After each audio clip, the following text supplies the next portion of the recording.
about the system which sometimes gives us grief, all of us, sometime, one day or another.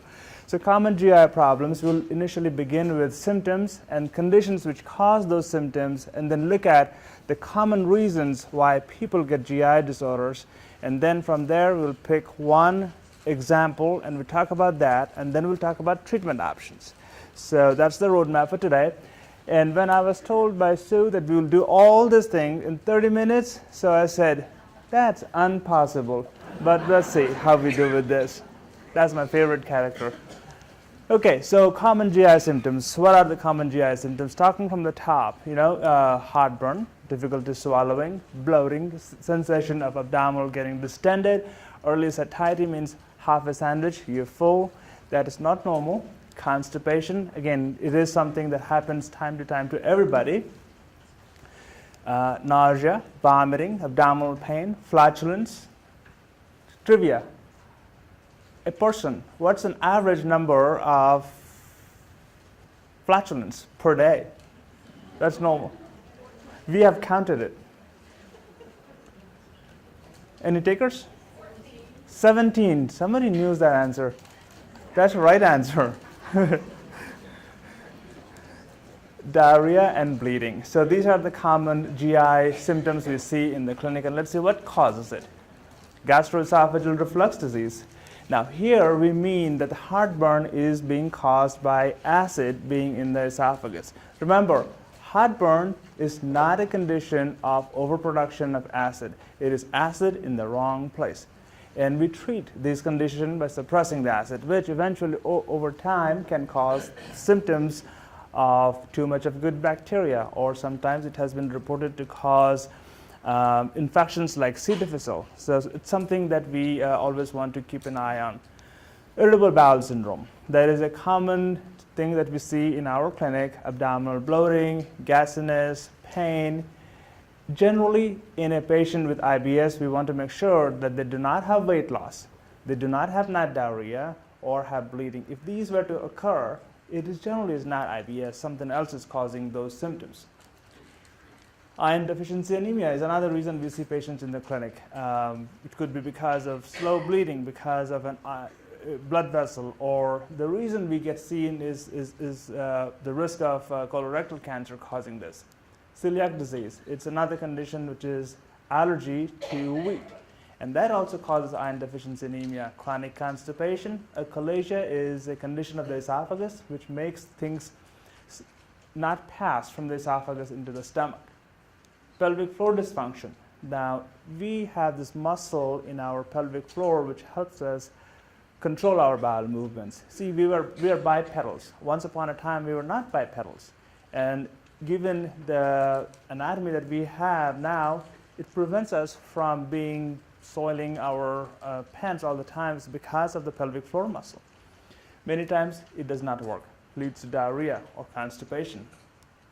Inflammatory bowel disease. The two diseases that make IBD are Crohn's disease and ulcerative colitis, and small intestinal bacterial overgrowth. So this is a condition which is pretty common and leads to bloating and gasiness, especially when there is a consumption of fermentable sugars.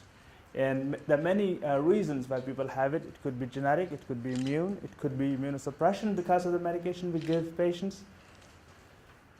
And other things are GI malignancy, esophageal cancer. Esophageal cancer is commonly seen in patients who have reflux disease. So chronic reflux leads to changes in the esophagus which can be precancerous. Colon cancer, partly genetic and partly because of chronic inflammation. Pancreatitis, it's the inflammation of the pancreas. There are 5 major reasons why people have pancreatitis. It could be gallstones, alcohol, medications, high cholesterol, or genetic reasons why people have pancreatitis. Infectious hepatitis, A, B, C. This is very common now, non-alcoholic steatohepatitis. Here, the liver resembles as if somebody were to be drinking alcohol. They are not drinking alcohol, but the liver behaves that way. It becomes full of fat, gets inflamed, and over time may cause cirrhosis. Diverticulosis, diverticulitis, diarrhea, eosinophilic esophagitis, and microscopic colitis. These are the other things we see. So looking at human diseases, there are three major reasons why people have conditions, your genes. So there are many things which are entirely because of genes. For example, cystic fibrosis is entirely because of genes. And there are genetic variations which makes a person prone to get microbial diseases or environmental conditions. So gene by itself does not lead to disease, it's how it interacts with the microbes. And the microbes that live within us is also governed by our genes. So we have in our intestine close to 15,000 different species of bacteria. And another trivia question. A gram of stool, how much bacteria in it? How many? No, nobody? Several thousands, okay. That's a good answer. A gram of stool contains 2 trillion bacteria. Yeah, that's right. And a human being has, on average, about 150 to 200 grams of stool. That's 400 trillion bacteria in your colon at this time. Do you know how many cells that makes the whole of you? 200 trillion cells. So the bacteria in your colon outnumber you 2 to 1. And that actually is very, very static because of the genes. And we have the sensors in our intestine. See, our intestine is our biggest immune organ. And it has sensors, which senses the bacteria and defines good versus bad. There is no definition of good and bad. It all depends upon your perspective. Same thing in our intestine. In the intestine, you have different bacteria that lives within you. And for example, the relationship that we have with the bacteria, it depends. It can be helpful, it can be not helpful, or it could be disease causing.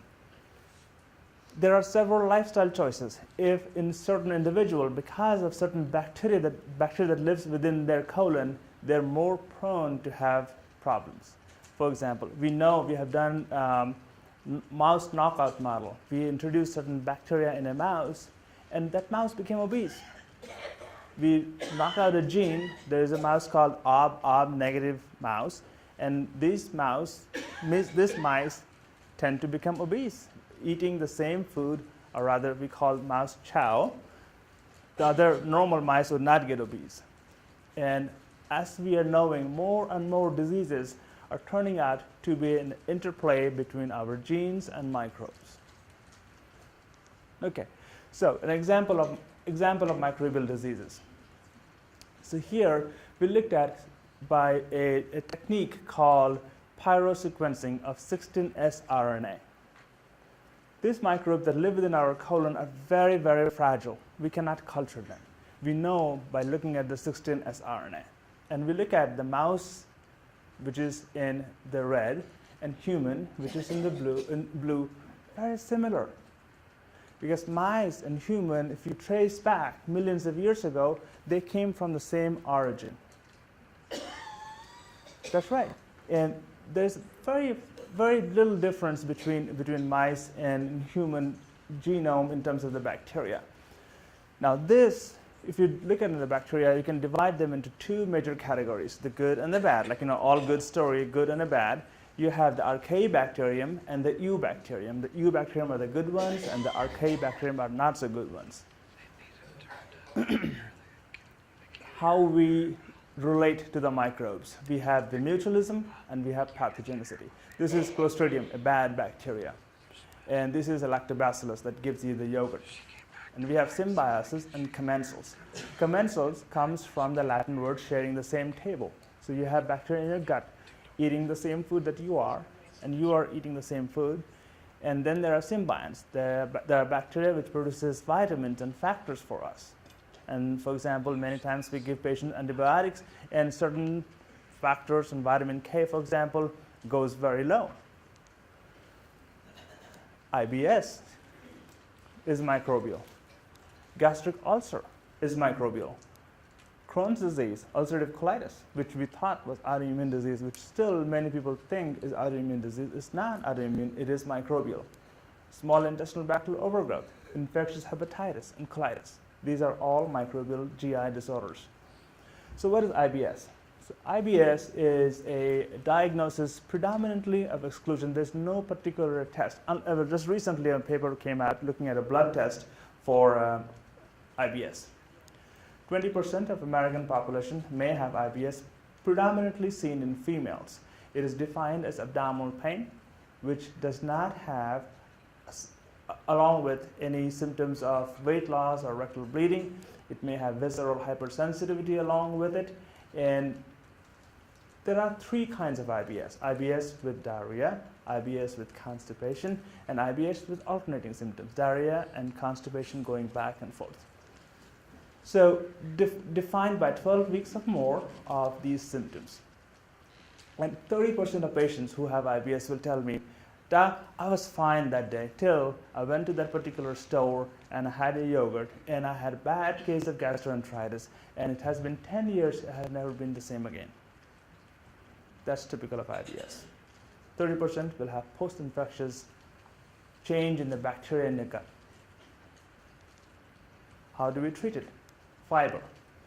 Now fiber has different forms of that we get. We have soluble fiber, we have insoluble fiber.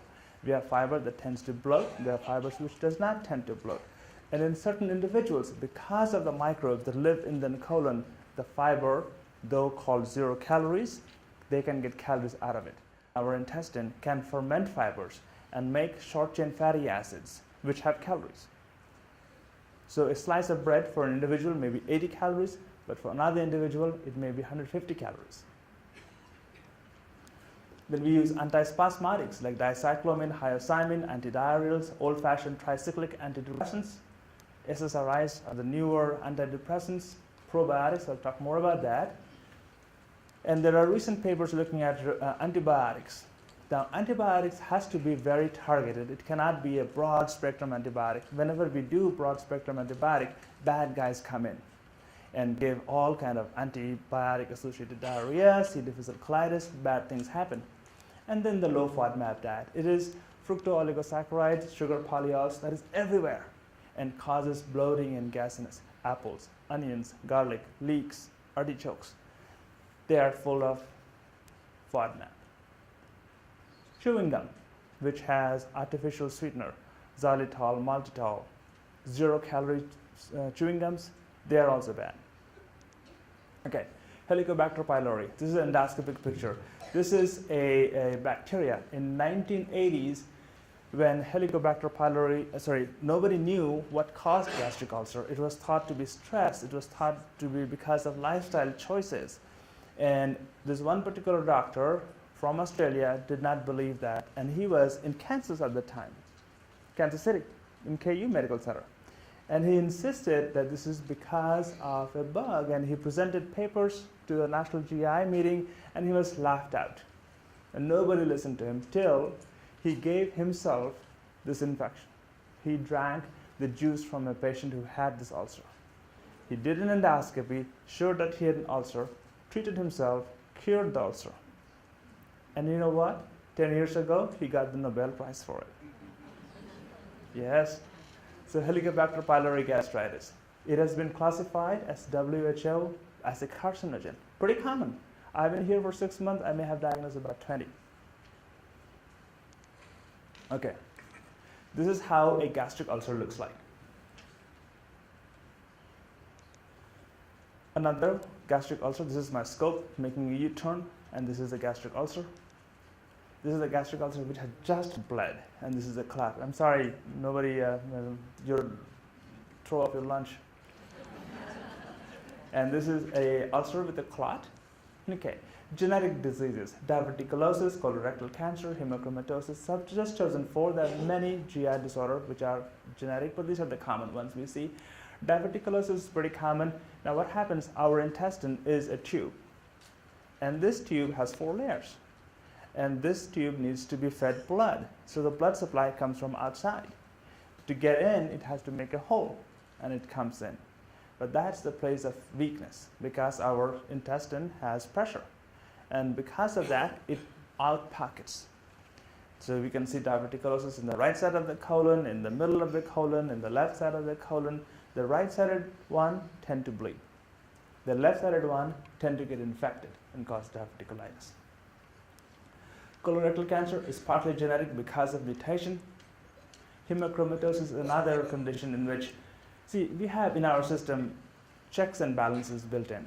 And we have in our duodenum, which is the part of the intestine just after the stomach, a sensor, which at the time when the cells are born, takes a snapshot and measures the amount of iron in our system. And that gives it an idea that when it matures 21 days later, how much iron it will absorb. Now these cells in hemochromatosis, when it takes a snapshot, it thinks you are anemic. Even you may have normal iron, it thinks you're anemic. So when it matures, it keeps on absorbing iron, and a person gets too much of iron, and it stores in the liver, causes all kind of problems. Colorectal cancer, again, this is the colon, can happen in any part of the colon. So in about 2008, 150,000 people came down with colorectal cancer. And the best part is that it starts its life as a non-cancerous polyp. And we can detect that. And when we detect that, theoretically, we can prevent colorectal cancer. And all the societies, all the communities who do surveillance, their death rates because of colorectal cancer dramatically drops. So 90% of people who are diagnosed with colorectal cancer are above 50. There's a family history. Those who have polyps tend to have more colorectal cancer. African Americans have 15% higher risk of colorectal cancer. Smoking, being overweight, and diet rich in red meat can result in higher risk of colorectal cancer. And I would think also consumption of meat, which is processed at high temperature, smoked meats, grilled meats, have higher carcinogenic potential. So lay down your barbecue. Okay, polyps. There are two major categories of polyps. They are like little mushrooms in the colon, and when we do the colonoscopy, this is what we're looking for. They are hyperplastic. They do not really have any cancer potential. So many times we see a hyperplastic polyp, we'll remove them and have you come back in 10 years. And those who have adenomatous, it really means like a gland. If it is like a gland, then we will have you back in 3 years, 5 years, depending upon the number of polyps. Okay, how to detect it? Okay. This is a polyp, and this is a normal colon. There are mutations that happens over time. And at a certain time, when enough mutation has occurred, there's a change, and that results in a polyp formation, and this polyp over time becomes cancer. We need to intervene right here. There are some techniques we can do to intervene right here. For example, astronauts have much higher risk of colorectal cancer. You know why? What's that? Oh, they have a vacuum suction. They do not have a problem with that. It is the radiation up in the space. So any cell in our body which has a higher turnaround time is more prone to get radiation injury. And therefore, they have a higher risk. So in astronauts, we give them medicines like aspirin, which reduces the rate of colorectal cancer. Okay, so colonoscopy. This procedure involved inserting a camera up the rectum. Okay. How do we detect polyps? We detect polyp by doing a virtual colonoscopy. Colonoscopy is the gold standard, sigmoidoscopy, the occult blood testing, the barium enema, and stool DNA. Now, as the mutation occurs, this polyps shed the DNA in the stool. And just recently, the CMS, the Center for Medicare and Medicaid Services, approved a stool test to detect those DNA. And it is available commercially now. So these are the ways we detect colorectal cancer. Okay, talking about environmental and lifestyle modification. Non-alcoholic steatohepatitis, pancreatitis because of alcohol, medications, cirrhosis, Cancers, eosinophilic esophagitis, probably due to some environmental contaminant, and microscopic colitis. So, how many of you guys had this?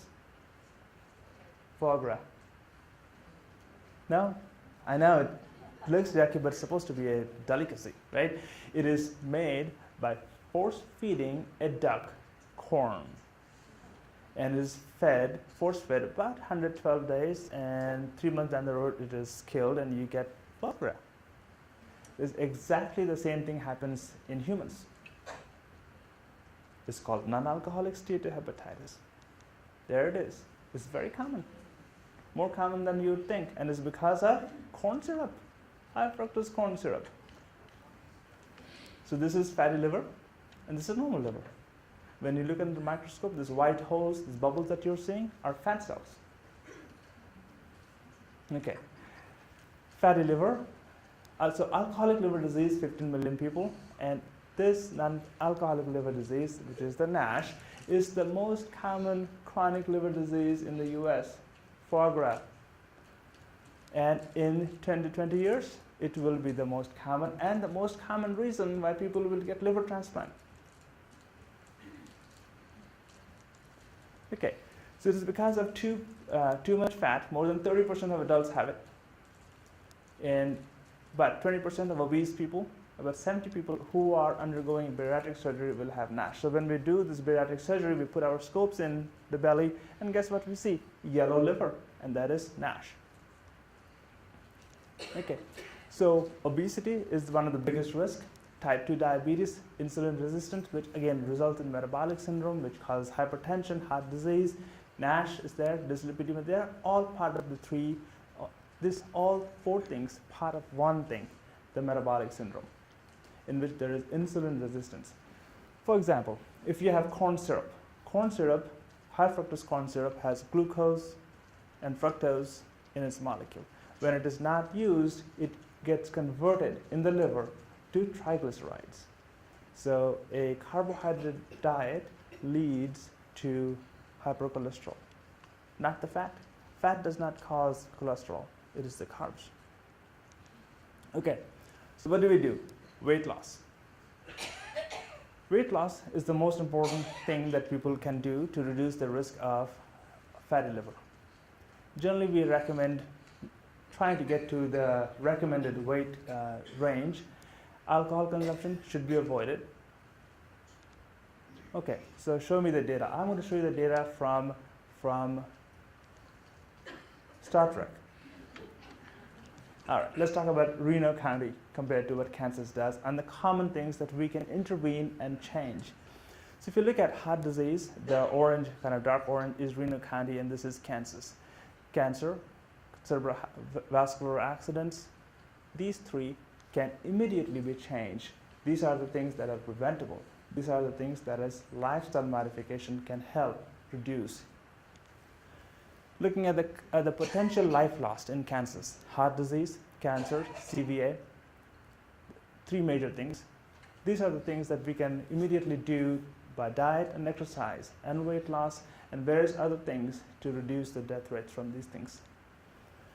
Adults with diagnosed diabetes in Kansas. Look at that, 12% in our county. Cholesterol, 40% of us have high cholesterol. Hypertension, about 35% of our patients have hypertension. And these are lifestyle conditions. How do we prevent it? So prevention and treatment are two entirely different things. And here looking at it, we can approach as a preventative, curative, and management of chronic disease called palliation. So preventative, there are three kinds of prevention: primary prevention, secondary, and tertiary. For example, there is a pool and everybody goes in there, you get a rash, right? So primary prevention would be prevent everybody from going to the pool. Nobody getting a rash. Secondary prevention, as soon as they come out, there's somebody looking at the rash and applying an ointment right then and there to prevent further problem. And tertiary would be something that you do after the fact the rash has happened.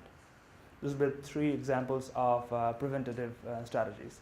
Curative, it is either pharmaceutical or surgical, and many times we can do lifestyle changes to do curative. Now tell me, who can tell me how many diseases has been completely eradicated?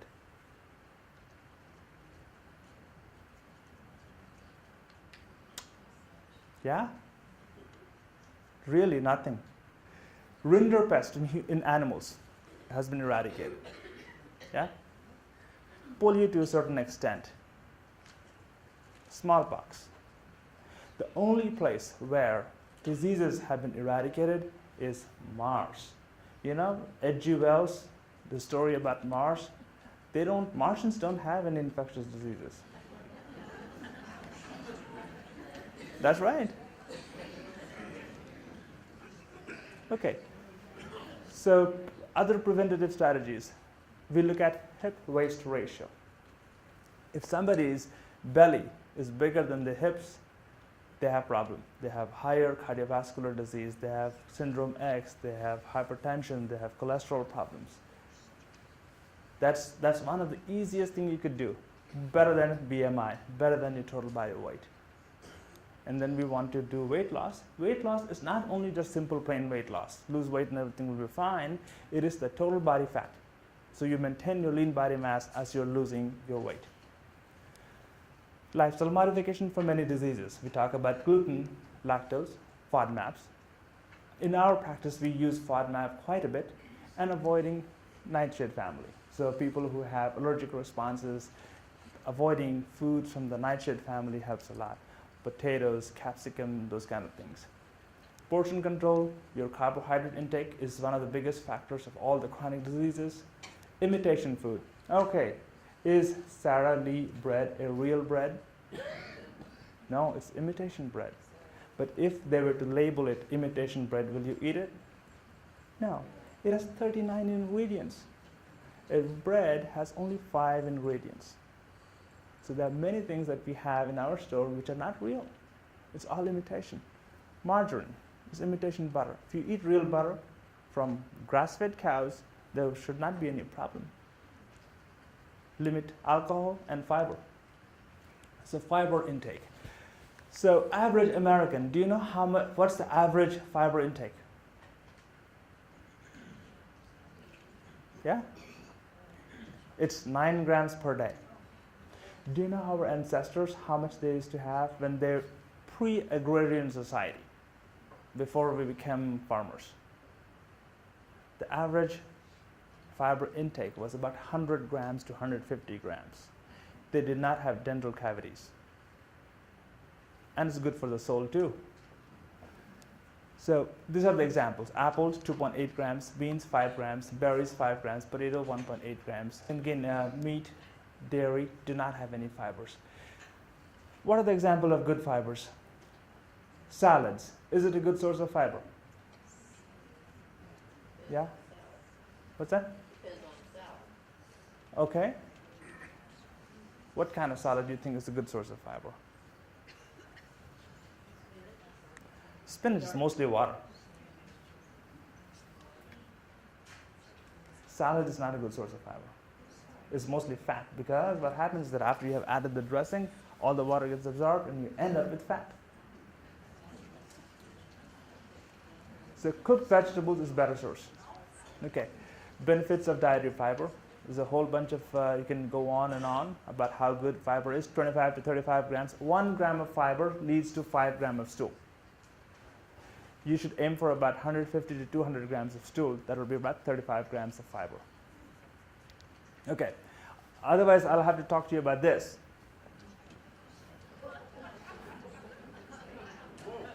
I know. Okay. Probiotics, life supplements. It comes from human gut, majority of them. And the thing it has to be transient. It goes inside you, it does this job, and it leaves the body. And we also want some probiotic which stays within us and turns out certain our genes to produce certain enzymes. In the bacterial, most common use are the bifidobacterium and the lactobacillus. And one of the important things of a probiotic is that it should not cause harm. Okay, so these are the properties of probiotic. Human origin, it should resist digestion by our stomach acid. It should cause fermentation and stimulate immune response, and it should also reduce the pathogenic flora. It has been shown to cause resistance to infection, regression of tumors in animals, blood pressure improvement. There's a whole bunch of benefit by using probiotics. See, traditional foods had a lot of probiotics. We used to use sauerkraut. So one of the other things is that do not eat food which does not rot. It is not food. When was the last time you saw a bread getting moldy? I'm going after on sourly bread. Okay, so many varieties of probiotic. Now, generally we recommend 3 or 4 brands in which there are studies which have been done and we know it is beneficial. So VSL number 3, Culturel, Align, these are the ones that have been studied, and we generally recommend that. How do we get our probiotic? That's the best source. Okay. So the FODMAP diet I was talked about, this is something that we should focus on, especially when we have GI trouble, avoiding things in red, and we talk about in our clinic all the time, avoiding milk, fruits like apples have a lot of FODMAPs, certain vegetables tend to give more troubles, and certain vegetables are okay. Artificial sweeteners are never okay. And looking at any probiotic, any health medicine supplement that you see in the store, and these are the alert that you need to see. Quick and easy fixes never happens. One product does it all. That's never true. Time tested. It is something that is generally not true. Personal testimonial. Do not even rely on it. Okay, now, summary. As we know, there are known knowns and there are things that we know. We also know there are known unknowns, that is to say, we know there are some things that we do not know. Finally, there are also unknown unknowns, the things we don't know that we don't know. And majority of us is here. That's it. That's the end of my talk. If you have any questions, I'll be happy to answer it.